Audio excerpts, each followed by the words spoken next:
प्रिय दर्शकों, जैसा कि हमने अब से पहले सेंसस और एनपीआर के विषय में अपने दर्शकों को 3 वीडियो के माध्यम से जानकारी दी थी। सही मायने में तो सेंसस, एनपीआर, सिटीजन और एनआरसी ये चारों ही एक दूसरे से मिले जुले हुए हैं, लेकिन ताकि बात साफ तौर से समझ में आ जाए, इसलिए सेंसस व एनपीआर को एक साथ लेकर बातें की गई। इस वीडियो में हम अपने दर्शकों को भारत की नागरिकता और नेशनल रजिस्टर ऑफ सिटीजन के विषय में चर्चा करेंगे। साथियों, कोई भी देश अपने नागरिकों के ही आधार पर चलता है।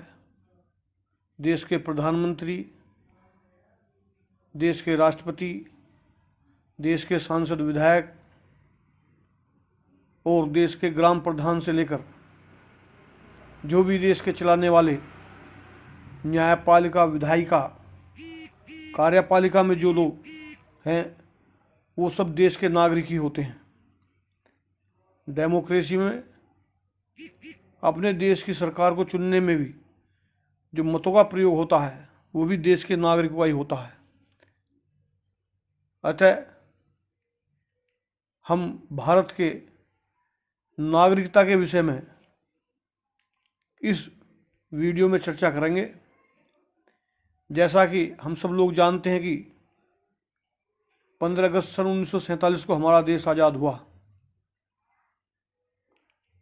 सेंसस तो आज़ादी से बहुत समय पहले ब्रिटिश इंडिया में ही ब्रिटिश सरकार द्वारा कराए जा रहे थे, लेकिन जब भारत का संविधान लिखा गया और 26 नवंबर सन 1949 को, जिसे हम संविधान दिवस भी कहते हैं, डॉक्टर भीमराव अंबेडकर जी ने भारत का संविधान लिखकर डॉक्टर राजेंद्र प्रसाद जी को दिया।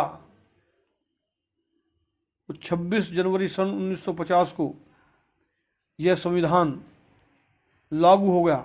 भारत के संविधान में बने समस्त कानून 26 जनवरी सन 1950 से भारत में लागू हो गए, लेकिन भारत की नागरिकता का कानून संविधान दिवस 26 नवंबर सन 1949 को ही लागू हो गया।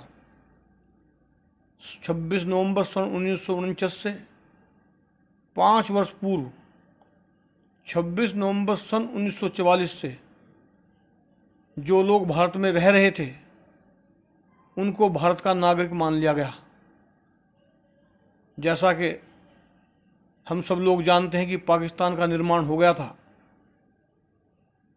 और पाकिस्तान से 72,49,000 के करीब लोग भारत में शरणार्थी के रूप में आ गए थे।